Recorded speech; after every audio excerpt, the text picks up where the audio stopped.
પરમપિતા પરમાત્માનું નિજ નામ ઓમ. ઊંડો શ્વાસ લઈ 3 વાર ઓમકાર ધ્વનિ કરીએ. ઓ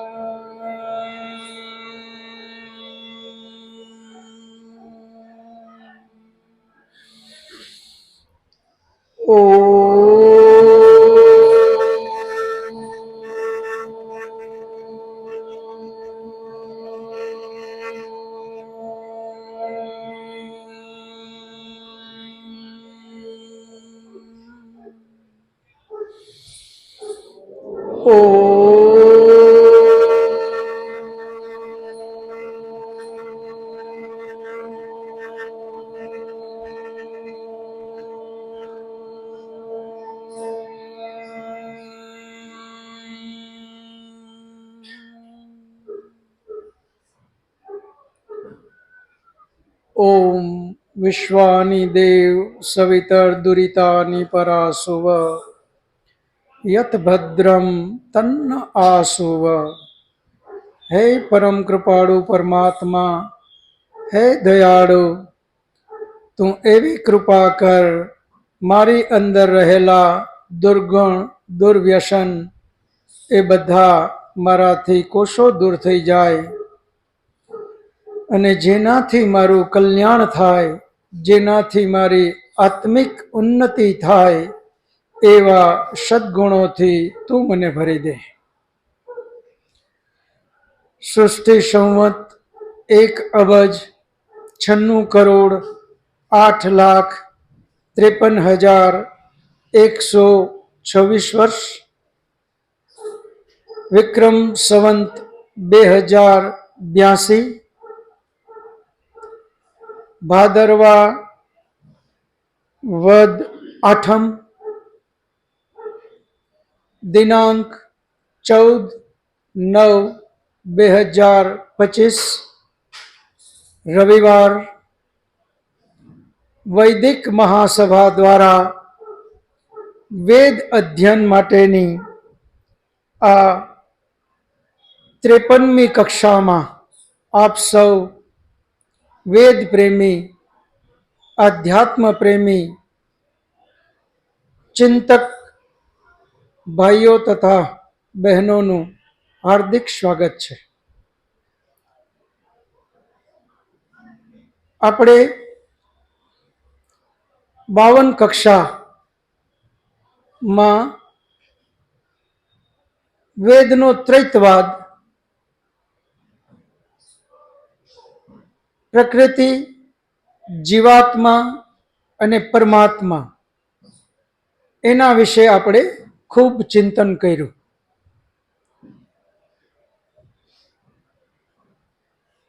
વેદ ત્રૈતવાદને માને છે, 3 તત્વને નિત્ય માને છે. એક તો પ્રકૃતિ જે નિત્ય છે, બીજા અનેક જીવાત્માઓ એ નિત્ય છે, અને ત્રીજું પરમાત્મા એ નિત્ય છે. આજે આપણે એ વિષય લેવો છે કે યુવાનો જે છે એ સામાન્ય રીતે આપણને પ્રશ્ન કર્યા કરે છે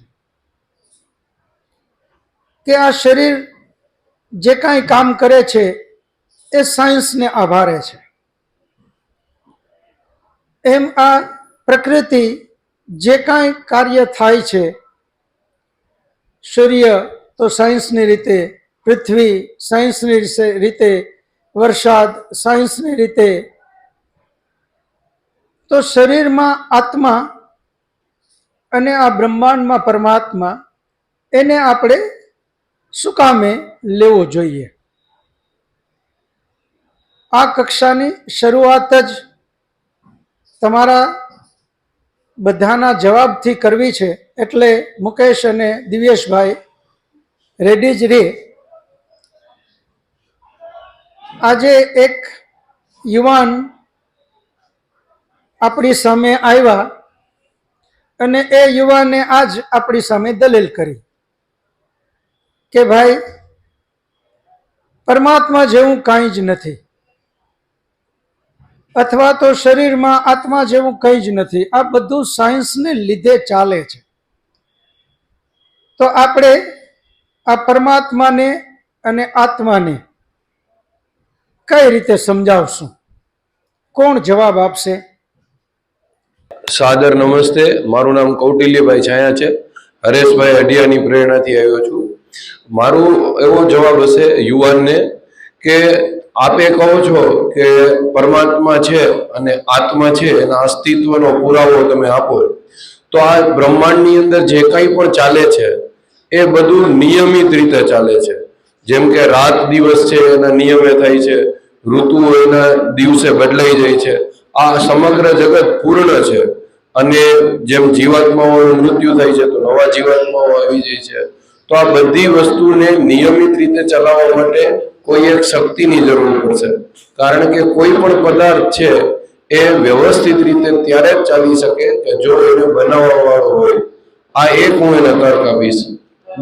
બીજો એને એ તર્ક આપીશ કે આપ કહો છો કે પરમાત્મા નથી, તો કર્મફળનો સિદ્ધાંત એ પણ અહીંયા ખોટો પડી જાય. અને તમે કોઈ પણ સારું ભણો છો તો તમારું રિઝલ્ટ સારું આવે છે. તમે આંબો વાવો છો તો કેરી આવે છે. તો જો વ્યવહારિક જગતની અંદર કર્મફળનો સિદ્ધાંત લાગુ પડતો હોય તો આપણા જીવનની અંદર પણ કર્મફળનો સિદ્ધાંત લાગુ પડતો હોય, તો એના માટે પણ પરમાત્મા જરૂરી છે. અને આત્માની જે વાત આવે છે કે આપણા શરીરની અંદર આત્મા છે કે નહીં, તો તમે જો કે આપણું શરીર અત્યારે સરસ મજાનું ચાલે છે, પણ આની અંદરથી એક જ શક્તિ વહી જશે કે જેને લીધે આ શરીરનું વજન પણ આટલું છે, આ શરીર પણ આટલું છે, છતાંય આ શરીર છે એ કામ કરતું બંધ કરી દેશે અને ચેતનમાંથી જડ બની જશે. તો જે શરીર છે એ ચેતનમાંથી જડ બની જાય છે. તો એવું કયું તત્વ વયું ગયું એનો તમે મને જવાબ આપો કે જેથી એ ચેતનમાંથી જડ બની ગયું. તો તમારે એ તત્વને માનવું પડશે કે એ જે ચેતન તત્વ છે, જેને પ્રાણ, અપાન, વ્યાન, સમાન, નાગ, કૂર્મ, કુકલ, દેવદત્ત અને જનનજય, આ 10 પ્રાણ કીધા, એ પ્રાણ છે એ સંયુક્ત રીતે આત્માના નામે ઓળખાય છે. ધન્યવાદ. તાળીઓ પાડો કૌટિલ્યભાઈ માટે, બહુ સરસ. હવે એની સામે એ લોકો કાઉન્ટર પ્રશ્ન કરે, જેમ આપણે વાત કરી કે આ શરીરમાંથી કઈ શક્તિ એવી ઘટી જાય કે જેનાથી આ શરીર કામ કરતું બંધ થાય. એ લોકોનો સીધો જવાબ છે કે જે ટિશ્યુ છે એ ટિશ્યુ બધા ખતમ થયા અને એ ટિશ્યુએ કામ કરવાનું બંધ કર્યું એટલે શરીરે કામ કરવાનું બંધ કરી દીધું. હજુ આગળ કંઈક હા મનસુખભાઈ ને આપવો જોઈએ. નમસ્તે, મનસુખભાઈ સુવાગિયા. હું ઘણા વર્ષથી લોકોને કહું છું, કહું કે કોઈ પણ ભૌતિક પદાર્થ છે એને બનાવનાર કોઈ હોય જ છે. હું કોઈ ટાંચણીથી લઈને વિમાન, બરાબર છે, કહું આપણા ઘરની વસ્તુ, કહું આ નેપકિનથી લઈ અને આ ખુરશી, પલંગ, કાંઈ પણ આ મકાન, એ એમનેમ બને કે આપણે ઈચ્છા કરીએ ને કે ભાઈ ટાંચણી બની જાય તો બની જાય? ના બને. તો નિર્માતા છે, તો જગત પણ એક અસ્તિત્વ છે, સૃષ્ટિ, તો એનો નિર્માતા વગર બને કેમ? બરાબર છે. જો એક ટાંચણી ના બનતી હોય નિર્માતા વિના તો જગત કેમ બન્યું? પછી માણસ નિર્માણ કરે છે કે જીવો નિર્માણ કરે, મારો પોતાનો માળો બાંધે સુગરીની, એ નિર્જીવ બને છે. પણ પરમ ચેતના એવી છે કે એમાં ભૌતિક અને ચેતન બેનું સંયોજન થઈને અસ્તિત્વ બને છે. બરોબર, ભૌતિક એ બને તો છે જ શરીર, બરોબર. એટલે નિર્માતા વિના કોઈ દિવસ સૃષ્ટિની ઉત્પત્તિ શક્ય નથી, બરોબર. એ ફાઇનલ છે. એટલે આ જગતનો મેં વર્ષોથી વિચાર્યું, કારણ કે હાઈસ્કૂલમાં શિક્ષકોને સાંભળતા કે ભગવાન જેવું નથી, એમાં 10 માંથી 2 કેનારા હોય, એટલે આપણને ગળમથલમાં નાખે. તો વર્ષોના અંતે જડ્યું કે ના, નિર્માતા કોઈ છે. બીજું, આત્મા જો આ શરીર છે ને ખાલી એક વિજ્ઞાનની રીતે ચાલતું યંત્ર નથી. દાખલા તરીકે માણસનો શ્વાસ ખાલી 3 મિનિટ રોકી દેવામાં આવે કે 3 મિનિટ માણસને ડૂબાડી દેવામાં આવે, અથવા એના શરીરમાં ઘણાને એવું બને છે. મારા નજીકનું બન્યું કે આમ બેઠા હોય, પાણી ભરતી હતો તો આમ પાણી લઈને ત્યાં 30 સેકન્ડમાં આવે ને ત્યાં જીવ વયો ગયો હોય. તો એનું કારણ હોય છે અચાનક લોહીની નળી છે ને એમાં લોહીનો પ્રવાહ અટકી ગયો ને એટલે પાછું સીધું હૃદય બંધ થઈ ગયું અને આત્મા વયો ગયો. આ ત્રણેય ઘટનામાં શરીરનો એક કોષ હજી મર્યો ન હોય. બરાબર છે? જો મર્યો નથી ને તો એને પાછું ચાલુ કરી દો. જેમ આપણું ગાડીનું એન્જિન બંધ થઈ જાય છે તો આપણે એમાં જે પ્રશ્ન છે ઉકેલીને ચાલુ કરી દઈએ છીએ કે હવે સેલ્ફ નથી લાગતો મોટરસાયકલ ને, કાર ને, વિમાન ને, તો આપણે ચાલુ કરી દઈએ છીએ. તો આને ચાલુ કરી દો.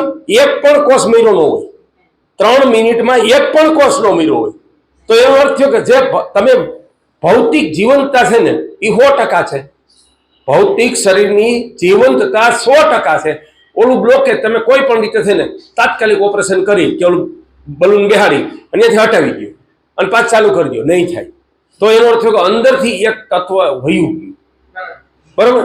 અને વયું ગયું ને એને વિજ્ઞાન પાછું લાવી નથી શકતું. એટલે ત્યાં મનુષ્યના તમામ પ્રયત્નો પૂરા થઈ જાય. બરાબર? તો એ જે ગયું ને એ કોઈ પરમાત્મા શક્તિથી ગયું છે. બરાબર છે? એટલે આત્મા જેવી વસ્તુ છે. અને આ આત્મા છે ને, આત્માનું સંચાલન એ મનુષ્ય આધીન નથી. તો આપણે મરીએ જ નહીં કે ભાઈ અહીંથી જવું જ નથી એમ. બરાબર છે? એટલે એનો સંચાલક ઈશ્વર છે. આ બે એના પ્રમાણે. બહુ સરસ. મનસુખભાઈ માટે ખૂબ તાળીઓ. પાછળ ભરતભાઈ મનસુખભાઈ માટે હું ખાલી કાઉન્ટર પ્રશ્ન કરું. મનસુખભાઈએ જે આપ્યો પુરાવો કે આ સૃષ્ટિ જે કાંઈ બને છે એ બધી વસ્તુનો કોઈ બનાવનારો હોય જ, તો એનો જવાબ આજનો વિદ્યાર્થી, આજનો યુવાન એવો આપે છે કે તો એમાં સાયન્સને માનો તો વાંધો શું છે? એ સાયન્સને હિસાબે થાય છે એવું જ એ માને છે. આપણે એટલા માટે આ વધારે અનુકૂળ લાગે કે આપણે પરમાત્માને માનીએ છીએ એટલે આપણે પરમાત્મા વાળી વાત ફિટ થાય છે. પરંતુ એ લોકો એમ કહે છે કે આ જે કાંઈ બધું ચાલે છે એ હકીકતમાં સાયન્સના હિસાબે ચાલે છે. એક બીજું જે આપણે વાત કરી કે આ શરીરમાંથી એક તત્વ એવું વયું જાય જેનાથી આ શરીર આપણે મૃત્યુ કહીએ છીએ. આવું જ મશીનમાં થાય છે. મશીન ચાલુ છે, એનો ફ્યુઝ ઉડી ગયો, ચાલુ મશીન, ફ્યુઝ ઉડી ગયો, મશીન બંધ. પછી ગમે એમ કરો એ મશીન ચાલુ ના થાય કારણ કે ફ્યુઝ ઉડી ગયો. એનું કારણ આપણે ખબર છે કે આનો ફ્યુઝ ઉડી ગયો અને એટલે આપણે આને ચાલુ નથી કરી શકતા. એમ આ શરીરમાં એમનું કહેવાનું એમ થાય છે કે આ જે કાંઈ ટિશ્યુ છે એ બધા ટિશ્યુ મરે પછી આ શરીર પાછું ચાલુ થતું નથી. અને આપણે જે વાત કરીએ છીએ કે અમુક કલાક સુધી, એ બધા ટિશ્યુ માટેની વાત નથી. એ અમુક અંગ આપણે જેમ કે આંખ 6 કલાક સુધી દઈ શકાય, એ અમુક અંગ ચાલે છે, બધું જ નહીં. એવા એ જવાબ આપે છે. ભરતભાઈ, તમે આપણે એવો જવાબ દેવો છે કે એ બોલતો બંધ થાય, એને આપણી વાતમાં સ્વીકારવું જ પડે, સામી દલીલ જ ન કરે. આજે એ લેસન તમારે શીખવાનું છે કે એ લોકો એવી કોઈ વાત જ ન કરી શકે કે પરમાત્મા નથી અથવા તો આત્મા નથી. એની પાસે જવાબ જ ના રહેવો જોઈએ. આજે આપણે એ લેસન શીખીને અહીંથી જવું છે. જી ભરતભાઈ. પ્રશ્નાર્થીનો પ્રશ્ન છે કે ટીશ્યુ મરી જાય છે, વિજ્ઞાનની દ્રષ્ટિએ એમ કહે છે. જો આ જ સ્થિતિ હોય તો આપણે આંખ, હમણાં જ આપણે વાત કરી, આંખ બીજા વ્યક્તિને ચડાવવામાં આવે તો જીવનભર ચાલે છે. અને ઘણા એવા ઓર્ગન છે કે જે બદલી શકાય, ટ્રાન્સપ્લાન્ટ કરી શકાય અને ચાલી શકે છે. આ કિસ્સાની અંદર માત્ર ટીશ્યુ બંધ થવાથી થાય એ વસ્તુ તો સ્વીકારી શકાતી નથી. એટલે એમ કહી શકાય કે આત્મા જેવું જીવ જેવી કોઈક વસ્તુ છે જ, જેનો વિકલ્પ કોઈ કરતા કોઈ નથી. આનો જવાબ એ આપું તમને. એક ગાડી બગડી ગઈ, એ ગાડીમાં હવે હાલે બસ નથી, છતાંય અમુક પાર્ટ એમાંથી કાઢી અને બીજામાં નાખી શકાય કે ન નાખી શકાય? નાખી શકાય. તો એમાં તમે એમ કેમ કહી શકો કે આ ગાડી ફેલ થઈ જાય એટલે હવે આ કાંઈ જ ચાલે નહીં? કાંઈ જ ચાલે છે તો એનો મતલબ એટલા ભાગેના સારા છે, બાકીનું બધું ખતમ થઈ ગયું, ખરાબ થઈ ગયું. તો બધું જ ખરાબ થઈ ગયું શબ્દ જે અહીંયા વાપરીએ છીએ એનો અર્થ એવો નથી કે એનું કોઈ વસ્તુ ઉપયોગમાં જ ના છેલ્લે કાંઈ નહીં.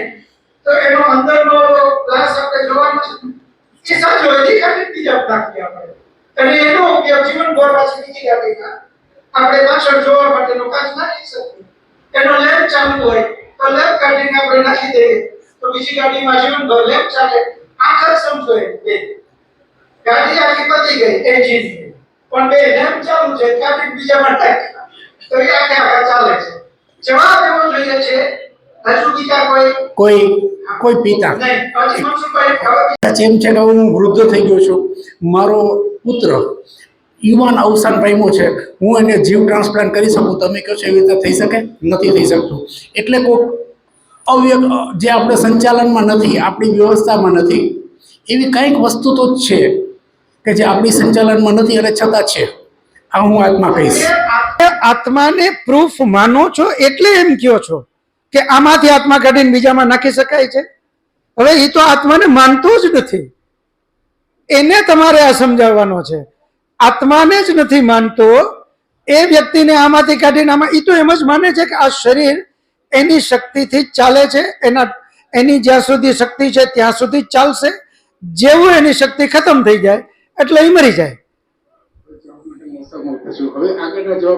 કારણ કે એ નથી જ માનતો કે આમાં આત્મા જેવું છે. જો એ માનતો હોય તો કાઢીને આમાં નાખવાનું આપણે કહી શકીએ કે ભાઈ આમાંથી આમાં નખાય છે તો કે નથી નખાતું, પણ એવું નથી. એટલે આપણે લોકોએ એને એવો જવાબ, હજી કોઈ આપે બીજો જવાબ? આત્મા વિશેનો જે જવાબ યુવાનોમાં કે આપણા બધામાં હોય છે એનો જવાબ સાયન્સમાં જ છે. સાયન્સ જ એ પુરવાર કરે છે. આપણે સમજીએ છીએ કે આત્મા શરીરમાંથી નીકળી ગયા પછી શરીર કામ કરતું બંધ થઈ જાય છે. તો એને ઇન્ટરનેટ સાથે સાયન્સમાં સમજાવી શકાય. આપણે જ્યારે યુવાનોને પૂછી કે આત્માનો ક્યાં પ્રોડક્શન થાય છે એ કોઈને સમજાતું નથી, તો તમે મને સમજાવો કે ઇન્ટરનેટનું ક્યાં પ્રોડક્શન થાય છે. ઇન્ટરનેટને આપણે નરી આંખે જોઈ શકતા નથી, જોઈ જ શકતા નથી. હવે જો ઇન્ટરનેટ ન હોય તો મોબાઈલ પણ બંધ થઈ જાય છે, ટીવી પણ બંધ થઈ જાય છે, કોમ્પ્યુટર પણ બંધ થઈ જાય છે, દ્રશ્યો જોતા આપણે બંધ થઈ જાય છે. તો એ જવાબ ઇન્ટરનેટ એ સાયન્સનો જ વિષય છે. અને આત્મા જે હા, અમૃતલાલ વિરજા, હું નરેન્દ્રભાઈ દોશીની પ્રેરણાથી આવ્યો છું. એટલે એને ઇન્ટરનેટ અને આત્માને આપણે સરખાવી શકીએ છીએ. તો એ જવાબ સ્વાભાવિક છે કે વિજ્ઞાન પાસે છે. તાળીઓ પાડો અમરલાલભાઈ માટે. એનાથી બે વસ્તુ આપણે કહીએ છીએ, ઉલટાનું એને એક વધારાનો મોકો દઈ દઈએ છીએ કે એ જેમ કહે છે કે ઇન્ટરનેટનું આપણે ઉદાહરણ દઈએ તો એને સરળ થઈ જાય કે તો તમે ઇન્ટરનેટમાં આત્મા સમજો ને. એમ ઉલટાના કહેશે કે તો ઇન્ટરનેટમાં આત્મા જ છે. હવે જો તમે ટેકનિક સમજો છો, એને તમે સાયન્સ માનો છો ઇન્ટરનેટમાં, તો આ શરીરમાં સાયન્સ માનવામાં શું વાંધો છે? એ ઉલટો આપણે જ ફસાવી દેશે કે તમે આ ઇન્ટરનેટમાં જે વાત કરો છો એ તો સ્વીકારો જ છો ને કે એ સાયન્સથી હાલે છે. ઇન્ટરનેટ વયું જાય એટલે બધું જ ઠપ. તો એમ જ આમાંય સમજો ને કે આમાં એક આ જે પાવર છે એ ભૌતિક જ છે, એ પાવર વયો જાય એટલે બધું ઠપ. એટલે એનાથી સિદ્ધ એ નહીં થાય કે એને સ્વીકારવું પડે. હવે કોઈ છે નહીતર મનસુખભાઈ કંઈક કહેવા માંગે છે. હજી મનસુખભાઈ તમે લ્યો જોઈએ. હા, મારી વાત એ છે કે માનવ સર્જિત ને આપણે આ લોકો વિજ્ઞાન માને છે, એમ કે પરમાત્મા નથી.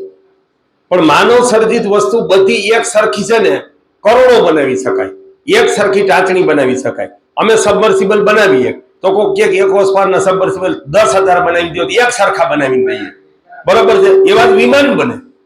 તો આ માનવ સર્જિત છે. જ્યારે મનુષ્ય કે જીવ બધી જીવસૃષ્ટિનો પણ મેં અભ્યાસ કર્યો છે કે દરેકનો ગુણ, સ્વભાવ ને બુદ્ધિ અલગ અલગ છે. બરોબર છે. એટલે ઈ મનુષ્ય દ્વારા નિર્મિત નથી. તો એનો નિર્માતા કોણ છે? તો કે ઈ કોક એક શક્તિ છે. માની લો ભગવાન નહીં, કોઈ શક્તિ છે, પણ શક્તિ તો છે જ કે આવું નિર્માણ કરે છે. આપણા બધાની બુદ્ધિમાં ફેર છે, આપણા બધાની લાગણીમાં ફેર છે, આપણી હિંમતમાં ફેર છે, માનસિકતામાં ફેર છે. બરોબર. અરે શરીરના રચનામાં પણ એક એક અંગૂઠામાં પણ ફેર છે. બરોબર. તો એનો રચયિતા કોઈક શક્તિ છે. બરોબર. આપણે તો એ શક્તિ છે ને, ઈ જ વેદ કે છે, ઈ પરમાત્મા. સરસ. હવે આનો કાઉન્ટર પ્રશ્ન તો હું કરું જ, કારણ કે હું વિદ્યાર્થી છું, સાયન્સનો સ્ટુડન્ટ છું, એટલે મારે તો પ્રશ્ન જ કરવા છે. તમે તમારી ફેક્ટરીમાં એક સરખા લાખો પંપ બનાવો છો. જરૂરી નથી કે એ લાખોએ લાખો પંપ ની એક જ સરખું બધું જ હોય. એ માત્ર તમે મનુષ્યની દ્રષ્ટિએ વિચારો તો બીજા કોઈ જોશે ને, ચાઇનીઝ આપણા ગુજરાતીને, એટલે એમ જ કહેશે કે આ બધા ગુજરાતી સરખા જ, આમાં કઈ ક્યાંય ફેર જ ના લાગે. એમ આપણે એમ કહીએ કે આ ફલાણા સ્ટેટના, તો બધા સરખા જ લાગે. એમ આપણે એમાં ફરક નહીં લાગે, પણ ફરક છે બધામાં. એમ તમારી ફેક્ટરીમાં લાખો પંપ ભલે બન્યા હોય, એમાં પણ કંઈક ને કંઈક તો અલગતા હોય ને હોય જ. એ આપણે એમ કહીએ છીએ એનું કામ એક સરખું છે, એટલે મતલબ એ નથી કે એ એક સમાન જ છે. એક નંબર 2, એ જરૂરી નથી કે તમે લાખો એક જ સરખા બનાવો. તમે ઈચ્છો તો એ લાખોએ લાખોમાં ફરક કરી શકો. એ જરૂરી નથી. આ તો તમે ઈચ્છો છો કે એક જ કરવા, એમાં જુદું આપણું કરવું જ નથી. કારણ કે મારી બ્રાન્ડ છે, મારી જ કંપની છે, એટલે હું એમાં કાંઈ ફેરફાર કરવા માંગતો નથી, એટલે હું ફેરફાર નથી કરતો. બાકી ધારીએ તો એમાં બી અનેક ફેરફાર કરી શકાય. કલરથી માંડી, મૂળ તો કલર કેટલા, અને આજે લાખોની સંખ્યામાં આપણે અલગ અલગ કલર કરી શકીએ. એ જ રીતે તમે મૂળ તત્વ તો કેટલા, સત્વ, રજ અને તમ, એમાંથી આજે કલ્પના બારે અબજોના શરીર બન્યા છે. તો એ બનાવી શકાય છે. એટલે આપણે એ લોકોને જ્યારે બંધ જ કરવા છે બોલતા, યુવાનોને કે પ્રશ્ન કરતા, તો એવો જ જવાબ હજી જોશે. યાદ કરો, આ વાત પેલા આવી ગયેલી છે. જી દિયા ભાઈ, તમારું નામ બોલજો, પછી તમે કોની પ્રેરણાથી આવ્યા એ કહેજો, અને પછી જવાબ આપો. મિતેશભાઈ રાણપરા, નારાયણભાઈ મને વાત કરી. આપણે કંઈક આજના યુવાનને સમજાવવાનું કે આત્મા શું છે કે જાણવાનું, તો સાયન્ટિસ્ટોએ આને પુરવાર કરવા માટે એક આ રિયલ વાત છે કે જેને કાચની પેટીમાં રાખવામાં આવે તો લાસ્ટ ટાઈમે કે જેને કહેવામાં આવે કે આ હવે ક્ષણભરના મહેમાન છે કે 2-4 કલાક અને કાચની પેટી એરટાઈટ પેટીમાં રાખવામાં આવ્યા હતા.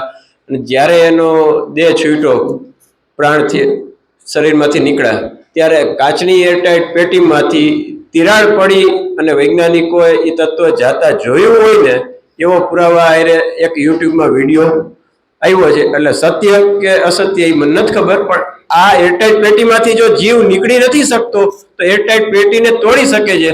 એમ કોઈ પણ જગ્યાએ તમે કદાચ આપણા ઘરમાં રાખો, રૂમમાં રાખો, લોખંડની પેટીમાં રાખો, કાચની પેટીમાં રાખો, જીવ અહીંયાથી જઈ શકે. તો સાયન્ટિસ્ટો કે આજના યુવાનો માટે આ પુરવાર છે કે જેમાંથી હવા પણ આવી જઈ શકે નહીં, જો આત્મા નીકળી શકતો હોય તો આપણે કે આત્મા અજર અમર કે અભેદ છે. આ સાયન્ટિસ્ટ યુવાનો માટે કદાચ પુરવાર કરવા માટે બરાબર થઈ શક્યા એટલું. હકીકતમાં આ ઉદાહરણ સાચું નથી. એટલા માટે સાચું નથી, કોઈ પણ વ્યક્તિને એરટાઈટ પેટીમાં પેલા તો મૂકી શકાય નહીં. એરટાઈટ પેટીમાં અવસ્થાએ મૂકા પેલા તો એ મરી જાય, એ રહે જ નહીં, કારણ કે એનું મશીન બંધ થઈ જાય. ટૂંકમાં કહેવાનો અર્થ એ છે. એટલે આવું કોઈ ઉદાહરણ ખરેખર વાસ્તવમાં ક્યાંય થયું નથી. આ બધી ભ્રાંત વાતો છે. 1. નંબર 2, માની લ્યો કે થોડી વાર આ ઉદાહરણને સાચું માની લઈએ તો એર ટાઈટ જે પેટી છે, એકદમ એર ટાઈટ આપણે કરી નાખી, એ એર ટાઈટ પેટીમાં આત્માનું વેદની અંદરમાં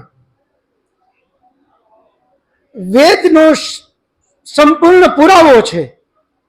જો આપણે આત્માને માનીને આ વાત કરતા હોઈએ તો આપણે પોતે વેદ વિરુદ્ધ વાત કરવા માંડ્યા છીએ, કારણ કે ખ્યાલ નથી. એટલે આત્મા એટલો સૂક્ષ્મ છે કે એને ક્યાંય આવવા જવા માટે કોઈ વસ્તુ નડતી જ નથી.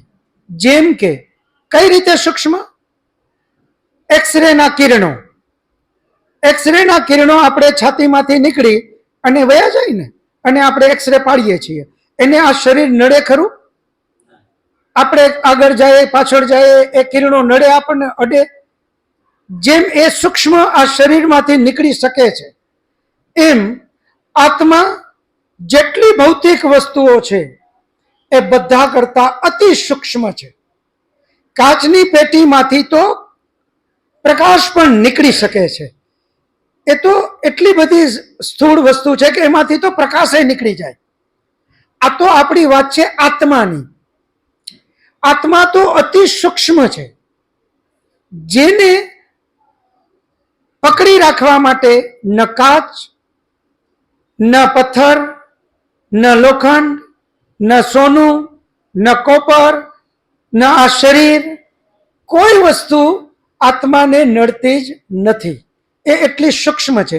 એટલે પણ આ વાત બિલકુલ ખોટી છે. માનો કે એવું થયું છે તો એ સમજવું હવાનું પ્રેશર, આત્મા નહીં. ત્યાં શું આવ્યું? માત્ર હવાનું પ્રેશર. તો એ કાચની પેટી તૂટી શકે, કારણ કે હવાને કાચની પેટીમાંથી નીકળી ના શકે, કાચમાંથી હવા ન જઈ શકે. એટલે એ કાચની પેટીને તોડી અને નીકળે, આત્મા નહીં. આત્મા તો અતિ સૂક્ષ્મ છે, અને એ નહીતર વળી પાછા આપણે એને બીજો મોકો દઈ દેશું, એ યુવાનને, એ સાયન્ટિસ્ટને, કે તમે જ એક બાજુ એમ કહો છો કે આત્મા કાચની તોડીને નીકળે છે, એનો મતલબ આ કાચ એને રોકી શકે, અને તમે જ પાછા એમ કહો છો કે આત્મા તો સૂક્ષ્મ છે. તમે પેલા નક્કી કરો કે આત્મા છે શું. એટલે એ વાત પણ આપણી માન્ય નહીં રહે. હવે કોઈની વાત હોય તો કયો, નહીતર હું એમનો જવાબ ચાલુ કરું. તમારું નામ બોલજો અને પછી વાત. હું મુકેશ જાની. મને વેટરનરી ડૉક્ટર કાલરિયા સાહેબે પ્રેરણા આપી છે અહીંયા આવવા માટે. અને આમ તો આ બાબત બહુ ગહન છે, અને આ બાબત ક્યારેય મેં વિચાર કર્યો નથી. તો મને એટલી મારી ટૂંકી બુદ્ધિમાં સમજાય છે કે આ બધી બાબતો છે ને, જેને આપણે અકલ્ટ કહીએ, અગમ નિગમ, અગોચર તો ન કહી શકાય આને, પણ અગમ નિગમની જે બાબતો છે એ બાબતો અનુભવથી જ સમજાય. એટલે આમાં મને નથી લાગતું કે બહુ હું ખાસ વિવેચન કરી શકું. બાકી આપ જો વિદ્વાન આમાં પ્રકાશ પાડે.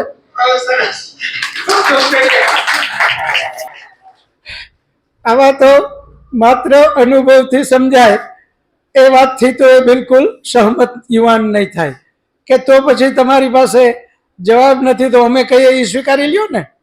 અમે કહીએ એ અનુભવથી જ કહીએ છીએ. અમારી પાસે પૂર્ણ અનુભવ છે.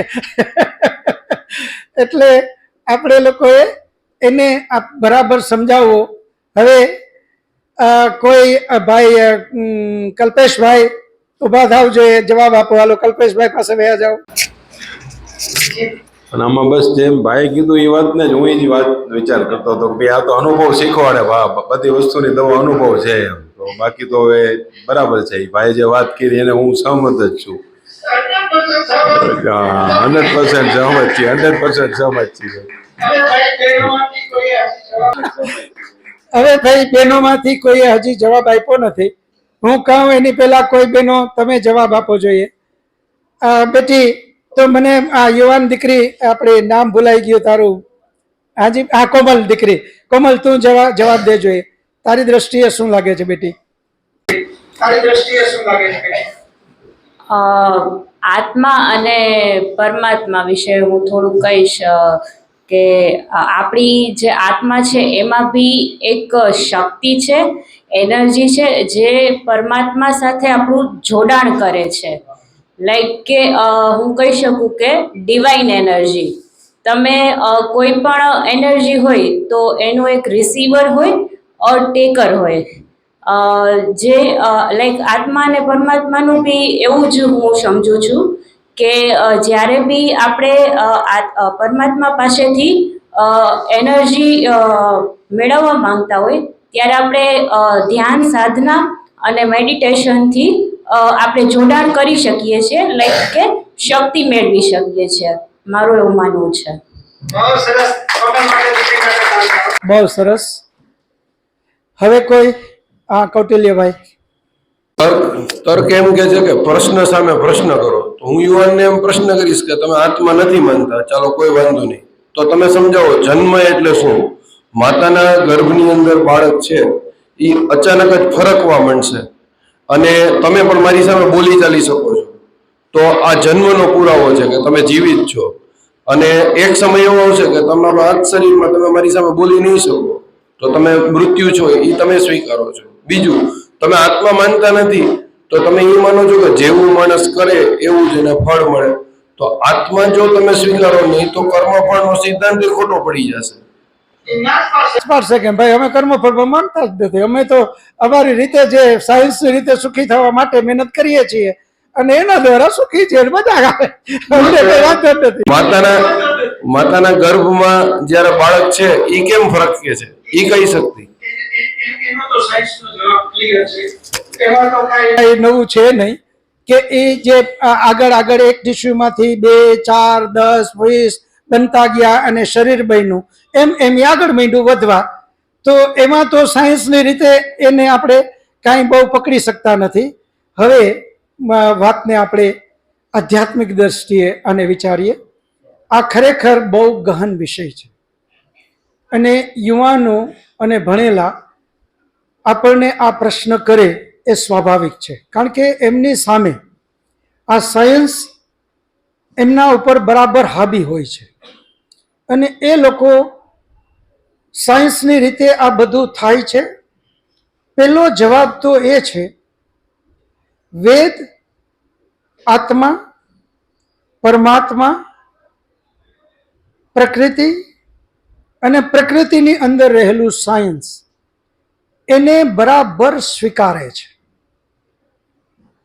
સાયન્સનો બહિષ્કાર વેદ કરતો નથી. આ પહેલો જવાબ રાખજો મગજમાં. કાઉન્ટર ક્વેશ્ચન જ્યારે સાયન્સ વાળો કરે ત્યારે સાયન્સને આપણે ખોટું પાડવાનો પ્રયત્ન ક્યારેય કરતા નહીં. શું કામે? સાયન્સ સાચું જ છે. એ જ સાયન્સનો ઉપયોગ પરમપિતા પરમાત્માએ પણ કર્યો છે. એ જ સાયન્સનો ઉપયોગ કરી અને પરમાત્માએ સત્વ, રજ, તમ એનું મિશ્રણ કર્યું, મહતત્વ બનાવ્યું. મહતત્વમાંથી વળી ટુકડો જુદો કર્યો, એમાં સત્વ, રજ, તમ ઓછા વત્તા પ્રમાણમાં નાખી એ મહતત્વમાંથી અહંકાર બનાવ્યો. એ અહંકારમાં વળી પાછો ટુકડો જુદો કરીને ઓછા વત્તા પ્રમાણમાં મહતત્વ અને બાકીના બધા સત્વ, રજ, તમ નાખ્યા અને એ અહંકારમાંથી 5 તન્માત્રા બનાવી, 5 જ્ઞાનેન્દ્રિય બનાવી, 5 કર્મેન્દ્રિય બનાવી અને મન બનાવ્યું. એ જ 5 તન્માત્રા યાની સૂક્ષ્મ ભૂત, એમાં ફરી પાછું ઓછા વત્તા પ્રમાણમાં અહંકાર, મહતત્વ, સત્વ, રજ, તમ એ બધું નાખી અને 5 મહાભૂત બનાવ્યા, જેને આપણે 5 મહાભૂત પૃથ્વી, જલ, વાયુ, આકાશ, અગ્નિ, આ 5 મહાભૂત કહીએ છીએ. એ 5 મહાભૂત જે આપણે નરી આંખે અથવા તો સ્થૂળ શરીરે અનુભવીએ છીએ, એમાં આ 5 મહાભૂત નથી. યાદ રાખજો.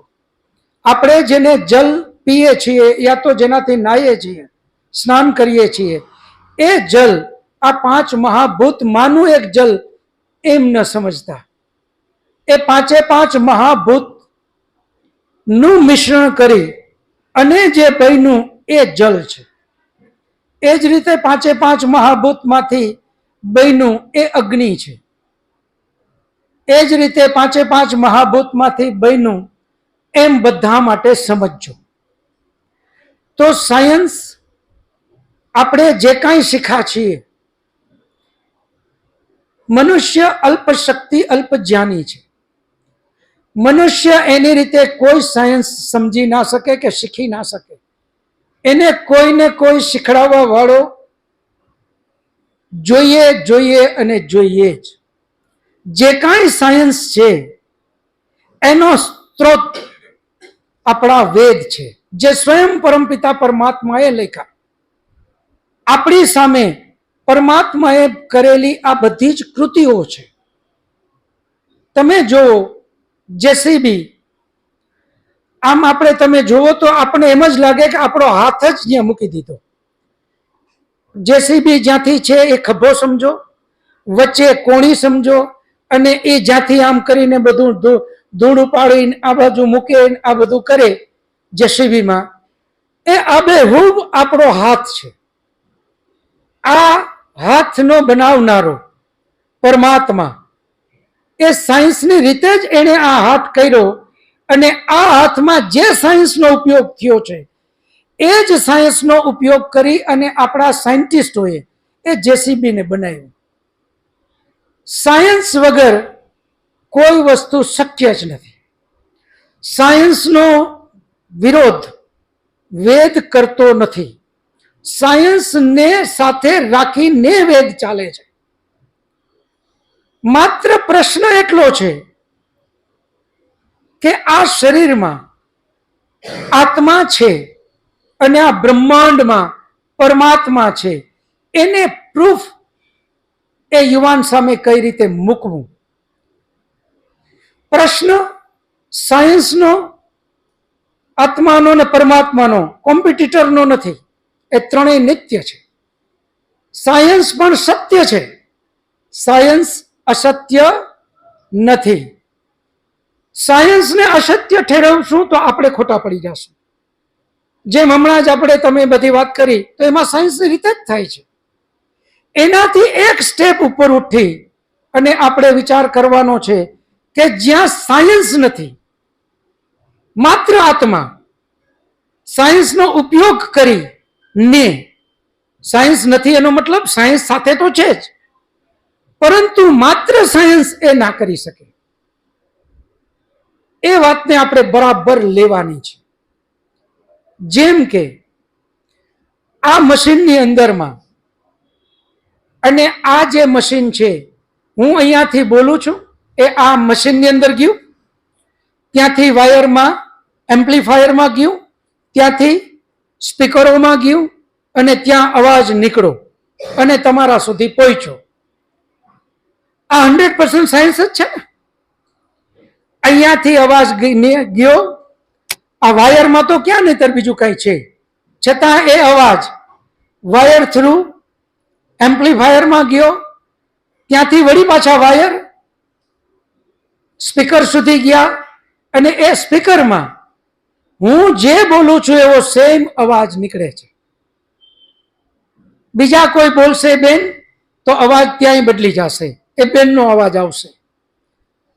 ભાઈ કોઈ બીજા અલગ અલગ બધા આપણે બોલશું તો એ બધાનો અવાજ ત્યાં અલગ અલગ જુદો જુદો આવશે. સ્પીકર એક જ, સાધન એક જ, પણ અવાજ બધાનો જુદો જુદો. એ સાયન્સની રીતે જ એ કામ કરે છે. એ જ સાયન્સ આ શરીરમાં સમજો. આપણે અહીંયા એક સ્વર પેટી આપેલી છે, અંદરથી અમુક ટાઈપના પ્રેશર હવાના એ બધા આવે. જેમ હવાના પ્રેશર હાર્મોનિયમની અંદરમાં હવા કરો અને એક બધા અલગ અલગ બટન દબાવો, અલગ અલગ શબ્દો કાઢશે. હાર્મોનિયમ એક જ છે. એ હાર્મોનિયમનું હવાનું પ્રેશર કરો એ પ્રમાણે એ જુદા જુદા અવાજ કાઢે છે. અહીંયા પણ એ સેમ એક સ્વર પેટી બેઠેલી પરમાત્માએ સાયન્સનો ઉપયોગ કરી અને એ સ્વર પેટીને અહીંયા ફિટ કરી છે. જેવું આપણે હવાનું પ્રેશર આવે એવા અલગ અલગ શબ્દો બધા અહીંયાથી નીકળે છે. આ 100% સાયન્સને આભારી છે. આમાં અને સાયન્સમાં કોઈ ભેદ નથી કે કોઈ વિરોધ નથી. પ્રશ્ન માત્ર એટલો છે, તમે મને જે પ્રશ્ન પૂછ્યો અને મારે જવાબ કયો દેવો, શબ્દ કયો કાઢવો, એ કોણ નક્કી કરે? સાયન્સની રીતે જ શબ્દો નીકળે એમાં ના નથી, પણ સાયન્સની રીતે કયો શબ્દ કાઢવો એ શક્ય નથી. એ જે નક્કી કરનારું કોઈ તત્વ છે એનું નામ છે આત્મા. સાયન્સ અને આત્મા બંને મળે ત્યારે જ શબ્દ કયો નીકળે એ આપણે કહી શકીએ. અહીંયાથી એવું ક્યાંય નથી કે સાયન્સ વગર આ શબ્દ નીકળે છે. અંદર આત્મા બેઠો છે, મારે આવો શબ્દ કાઢવો, પરંતુ એનું સાધન જો આ બગડી ગયું, સ્વર પેટી, તો અવાજ નીકળી શકશે નહીં. એનો અર્થ એ થાય આત્મા અલ્પ શક્તિ છે, એટલે એને સાધન બધા જોશે. સાધન વગર એ કાંઈ કરી શકતો નથી, પરંતુ માત્ર સાધન તો એ કાંઈ કરી શકશે નહીં. કારણ કે સાયન્સ, જેમ આપણે કીધું, એ સ્ટુડન્ટને જ કહીએ કે એક વસ્તુ એસિડમાં કંઈ પણ મિક્સ કરી અને કોઈ વસ્તુ બની, એ સાયન્સ રફ એન્ડ ટફ હશે. નિશ્ચિત કરેલી વસ્તુ એમાંથી બની જાય એવું શક્ય જ નથી. એ રફ એન્ડ ટફ સાયન્સ છે.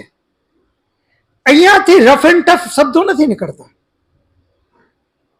અહીંયાથી સાયન્સની રીતે મને કોઈએ કંઈ પૂછ્યું, મારા ટિશ્યુ બધું ચાલે છે, બધું જ છે, પરંતુ એવું જરાય જરૂરી નથી કે એમાંથી મારે શબ્દ કયો કાઢવો.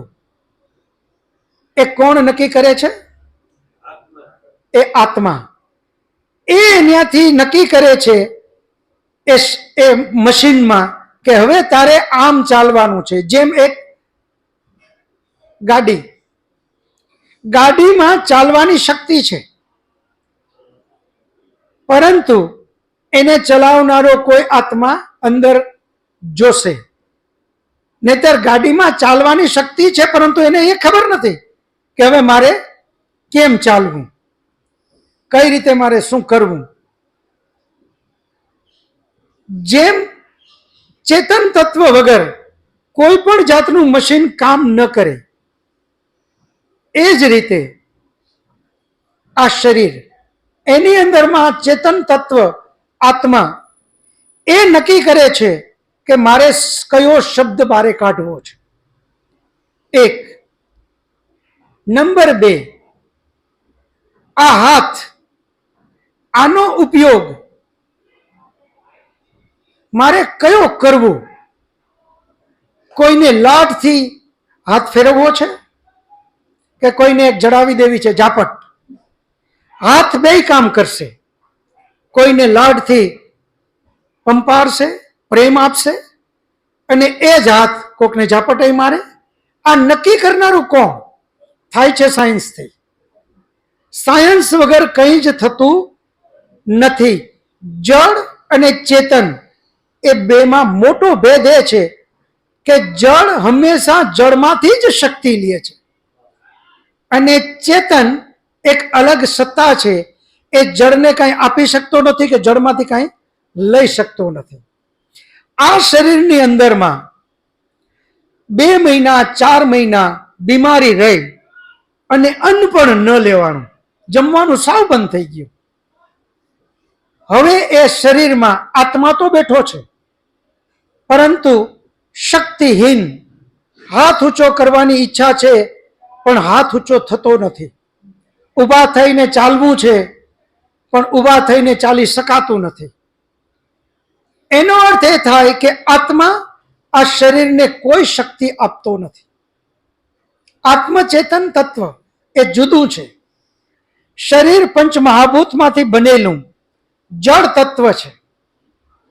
એ જળ તત્વ અલગ છે. જળમાંથી જળને જ શક્તિ મળે. આપણે જે કાંઈ ખાઈએ છીએ, જે કાંઈ પીએ છીએ, એ જ અન્ન, એ જ પ્રવાહી જે જળ છે, અને એમાંથી જ આ જળ શક્તિ લે છે. જેમ એક પંખો, ઇલેક્ટ્રિસિટી એ જળ અને ફેન પણ જળ, એ જળમાંથી જ એ શક્તિ લે છે અને ફરે છે. એક બેટરી, ઘડિયાળ ત્યાં સુધી જ ચાલે છે કે એમાં બેટરી છે, જળમાંથી જ જળ શક્તિ લે છે. જેવી બેટરી ખતમ એટલે એ ચાલવાનું બંધ કરે. આ શરીર આ પણ ભગવાને રિચાર્જેબલ બનાવ્યું. આની અંદરમાં શક્તિ નાખ્યા જ કરો. રોજ પ્રવાહી અથવા અન્ન આની અંદરમાં નાખતું જ રહેવું પડે. પેટ્રોલ અને ડીઝલ ગાડીમાં નાખતું જ રહેવું પડે. ગમે એવી સારી ગાડી છે, પેટ્રોલ અને ડીઝલ ખતમ એટલે એ બંધ. સેમ આ શરીર, શરીરની શક્તિ જળમાંથી જ મળે છે. જે કાંઈ ખાય છે, જે કાંઈ પીવે છે, એમાંથી એ શક્તિ લઈ, પરંતુ કામ કોના માટે કરે છે? ચેતન માટે. પેલી ગાડી એ પણ ચેતન માટે અને આ શરીર પણ ચેતન માટે. બીજો નિયમ આપણો વેદનો એ છે કે જેટલી જળ વસ્તુ છે એ જળ વસ્તુ પોતાના માટે નથી, એ ચેતન માટે જ બનેલી છે. કારણ કે જળને તો કોઈ સંવેદના જ નથી. જળ જો હોય તો તડકામાં ઊભી કોઈ પણ ગાડી પડેલી છે, ગમે એટલી ગરમ થઈ જાય, એ એની રીતે એમ નહીં કે મને હવે તડકો લાગ્યો, છાયામાં લઈ લ્યો. એનામાં સુખ દુઃખનો અનુભવ જ નથી. એ અનુભવ માત્ર ચેતનમાં છે. આ શરીરની અંદરમાં એ જ ચેતન એટલે આત્મા, જે આપણને સુખ અને દુઃખનો અનુભવ કરાવે છે. આ બધા જ પ્રૂફ જ્યાં સાયન્સ અને આત્મા બંનેના સપોર્ટ વગર શક્ય જ નથી. શું બોલવું, શું ખાવું, શું પીવું, કેમ આચરણ કરવું, ક્યારે ઉઠવું, ક્યારે સૂવું, જાહેરમાં કઈ રીતે વર્તવું, મારી સાથે કોઈ વિદ્વાન છે તો હવે મારે કેમ વર્તવું, આ કોણ નક્કી કરાવે છે? આપણે બધા આટલા બધા સમૂહમાં વેદ ચિંતન કરનારા બધા બેઠા છીએ, તો આ વેદ ચિંતન આટલા બધા સમૂહમાં કરવા બેઠા છીએ. અહીંયા એક પણ વ્યક્તિ પોતાના વિશે ખરાબ લાગે યા પોતાની વાત ખરાબ થાય એવું વર્તન કોઈ કરશે? એક પણ વ્યક્તિ એવું નહીં કરે. એ સમજ કોણે આપી? એનું નામ ચેતન તત્વ. સાયન્સથી જ બધું થાય છે, એમાં ક્યાંય ના નથી, ક્યાંય મનાઈ નથી. પરંતુ એ સાયન્સની સાથે જ્યાં બુદ્ધિ ચેતન તત્વનો બુદ્ધિનો ઉપયોગ કરે છે, એ ચેતન તત્વ સ્વીકારવા સિવાય આપણી પાસે કોઈ વિકલ્પ જ નથી. અત્યારે જેમ હું તમારી સાથે હાથ ઊંચા નીચા કરું છું, બોલું છું, કોઈ તો અંદર બેઠો છે કે એ સાયન્સની રીતે નહીં પણ કાંઈક અંદર બોલાવડાવે છે. જો સાયન્સની રીતે જ હોત, હવે એના જવાબ ઉપર આવીએ. જો સાયન્સની રીતે હોત તો એના કહેવા પ્રમાણે જ માના ગર્ભમાંથી માંડી અને યુવાન ઉંમર સુધી એમાં સાયન્સની બધી જ પ્રક્રિયાઓ સમાન થઈ છે. છતાં એકમાં કંઈક અલગ જ્ઞાન, એકમાં કંઈક અલગ જ્ઞાન, એકનો જ્ઞાનનું લેવલ ખૂબ ઊંચું, એકનું જ્ઞાનનું લેવલ ખૂબ નીચું, એકનો વિચાર કંઈક જુદો, એકનો વિચાર કંઈક જુદો. આવું કેમ? હમણાં જ મનસુખભાઈ જેમ વાત કરી, એની ફેક્ટરીની અંદરમાં લાખો સબમર્સિબલ પંપ બને છે. એ બધાનું કામ એક સમાન, પાણી ખેંચવું અને મૂકવું, બારે દેવું. કારણ કે એ જળ છે, એમાં પછી કોઈ કેટેગરી ઉપર નીચે ના થાય. હા, એમાં એ લોકો ધારે તો કંઈક ફંક્શન જુદા કરી અને મૂકી શકે. પરંતુ જો સાયન્સની જ વાત કરતા હોય કે એક સમાન જ બધા બનાવ્યા અને એમાં મંડે ફેરફાર થવા, તો સમજી શકાય કે ના ભાઈ, સાયન્સ આવું તો કરી શકે છે, પરંતુ સાયન્સ એવું કરી શકતું નથી. જે માના ગર્ભમાં ટ્વિન્સ છે, એ ટ્વિન્સ એક જ માતા પિતાના સંતાન, એક જ પેટમાં બંને મોટા થાય અને છતાં એક કાંઈક જુદા સ્વભાવથી અને એક કાંઈક જુદા સ્વભાવથી, એકની જ્ઞાનની કંઈક અલગ સ્તર છે, બીજાના જ્ઞાનનું કંઈક અલગ સ્તર છે. જો સાયન્સથી જ થતું હોય તો એ માતા પિતાના દ્વારા જેટલા જન્મે એ બધા જ સમાન જ થવા જોઈએ. એમાં કઈ રૂપરંગમાં કે સ્વભાવમાં કે ક્યાંય ફેરફાર ના થવો જોઈએ. પરંતુ એવું નથી, કારણ કે અંદર જે ચેતન તત્વ બેઠું છે એ અલગ અલગ છે.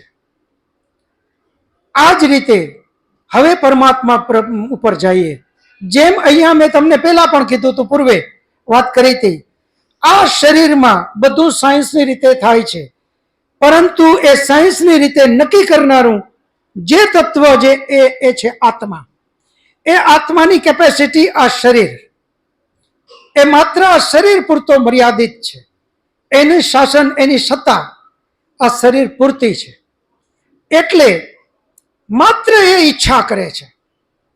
આ શરીરને એ શક્તિ નથી આપતો, માત્ર ઈચ્છા કરે અને આ શરીરના અંગ મંડે કામ કરવા. પણ એ કામ કોના દ્વારા કરે છે? આત્માની ઈચ્છા દ્વારા. પણ શક્તિ કોની? શરીરની પોતાની જે ખાય અને પીએ છે એની શક્તિ કોની? શરીર પોતે ખાય પીએ છે એની. આત્મા માત્ર ઈચ્છા કરે છે. આત્મા કહે છે કે હાથને કે ઊંચો થા, એટલે ઊંચો થાય, પરંતુ 6 મહિના સુધી અન્ન ખાતું નથી.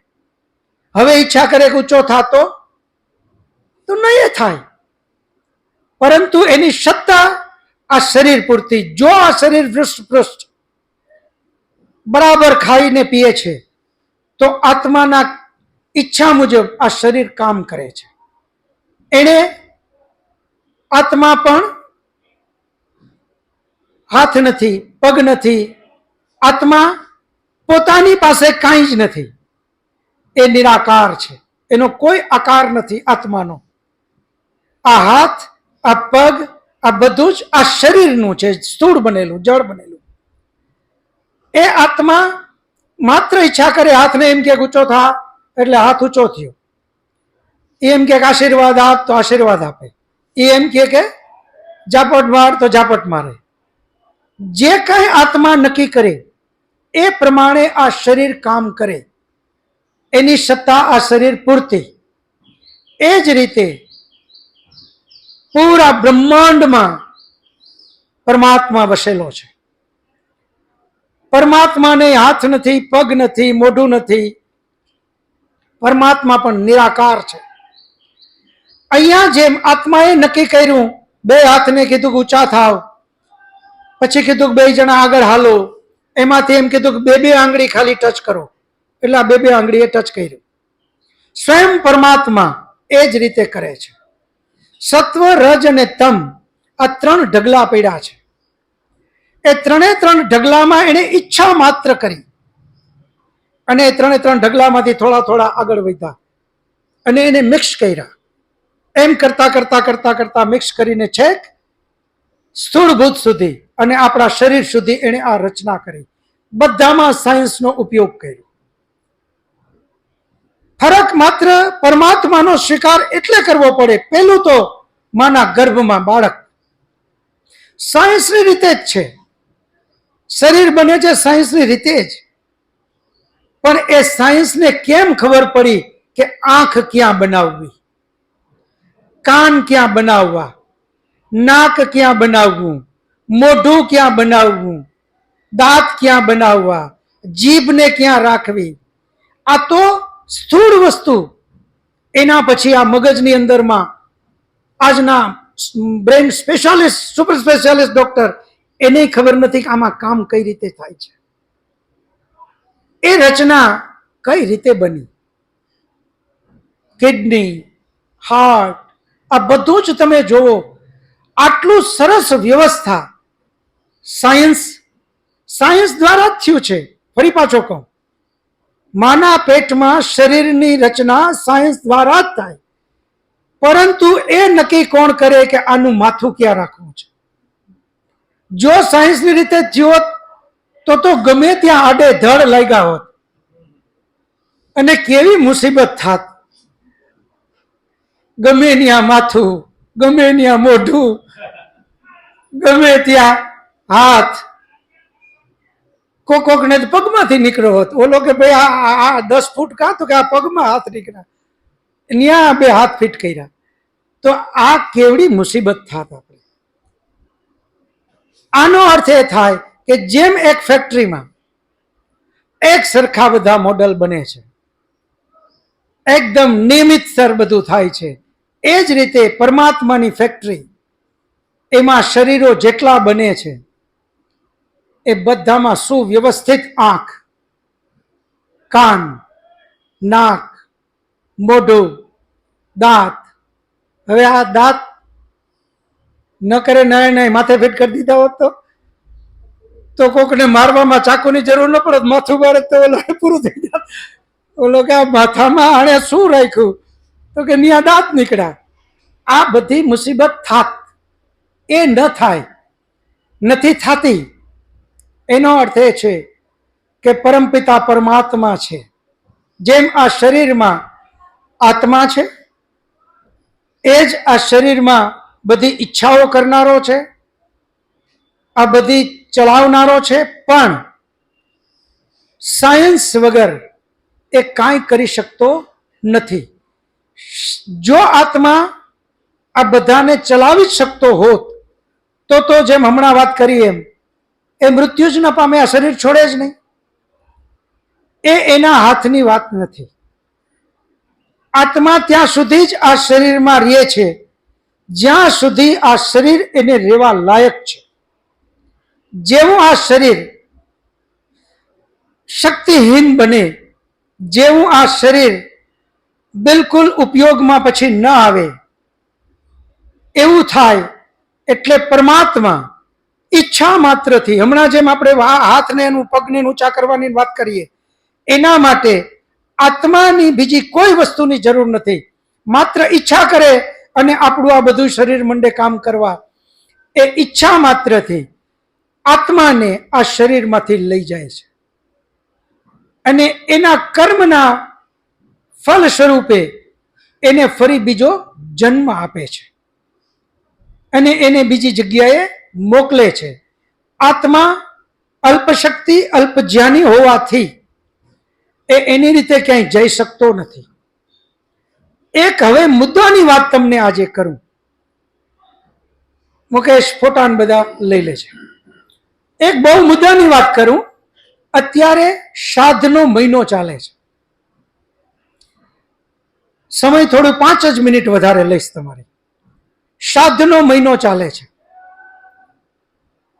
આપણે બધા શ્રાદ્ધ એના માટે સમજીએ છીએ કે જે આપણા ઘરમાંથી આપણા વડીલો અથવા તો બાળકો અથવા તો કોઈ પણ આપણા ઘરના સભ્યએ વિદાય લીધી, એના આત્માની મોક્ષ માટે થઈ અને આપણે શ્રાદ્ધ કરીએ છીએ. હવે તમે વિચાર કરો અહીંયા આ વાત ઉપરથી કે આત્મા અલ્પ શક્તિ છે, એ આ શરીરે છોડી શકતો નથી એની રીતે. એમાં પણ પરમાત્મા એને બીજી જગ્યાએ એના કર્મ પ્રમાણે મોકલતો હોય. આત્મા આ શરીરમાં હોવા છતાં મૂર્છિત અવસ્થામાં, કોમામાં, ન ભાઈને ઓળખે, ન બેનને ઓળખે, ન માતાને ઓળખે, ન પિતાને ઓળખે, ન પત્નીને ઓળખે, ન બાળકોને ઓળખે, ન મિત્રોને ઓળખે, ન સગાવાલાને ઓળખે. આત્મા અંદર બેઠો હોવા છતાં માત્ર એનું આ ચેતાતંત્ર બગડી ગયું, મગજ બગડી ગયું, હવે એ કોઈને ઓળખી શકે નહીં. આત્મા હોવા છતાં આંખ રૂપી સાધન બગડ્યું એ કોઈને જોઈ શકે નહીં. આત્મા હોવા છતાં કાન રૂપી સાધન બગડ્યું એ કોઈને સાંભળી શકે નહીં. એ આત્મા જ્યારે આ શરીર છોડે ત્યારે આ શરીરમાંથી કોઈ વસ્તુ લઈને જાતો નથી. હવે એ આત્મા કોઈના શરીરમાં કઈ રીતે આવી શકે? એ ધૂણે એના શરીરમાં કઈ રીતે જઈ શકે કે આ મારું? આત્મામાં આવી કોઈ શક્તિ નથી.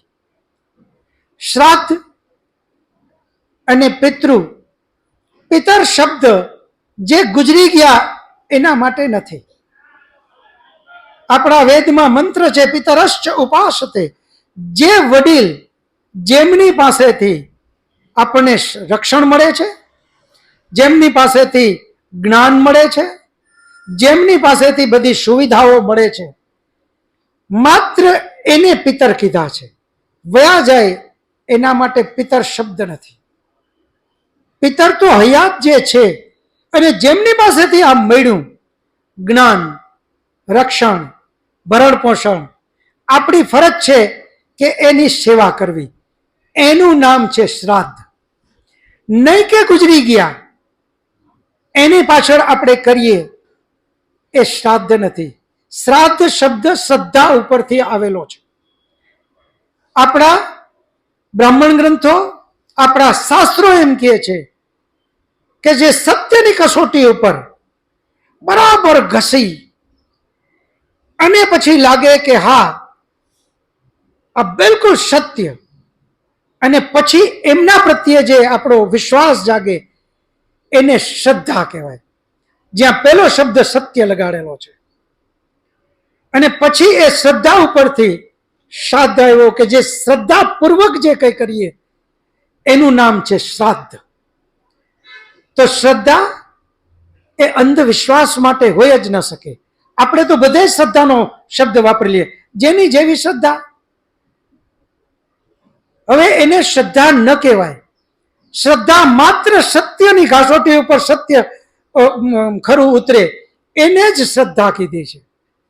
જેની જેવી શ્રદ્ધા આવું કઈ રીતે હોઈ શકે? ફલાણા આમ તો કે એની શ્રદ્ધા. શ્રદ્ધા શબ્દને બહુ હલકો ન બનાવીએ. શ્રદ્ધા શબ્દ મહાન શબ્દ છે. જ્યાં સત્યની કસોટી ઉપર બરાબર ખરું ઉતરે એને જ શ્રદ્ધા કીધી. અને જે શ્રદ્ધાપૂર્વક આપણે કરીએ એને શ્રાદ્ધ કીધું. જે ગુજરી ગયા એમણે તો બીજો જન્મ લઈ લીધો, અને જે જન્મ લીધા પછી એમના કર્મ પ્રમાણે એમની યાત્રા આગળ વધે છે. ઉદાહરણમાં આપણે બધા જ મરીને જ અહીંયા આવ્યા છીએ. આત્મા તો મરતો નથી. શરીર ક્યાંકથી છોડીને આપણે બધા અહીંયા આવ્યા છીએ.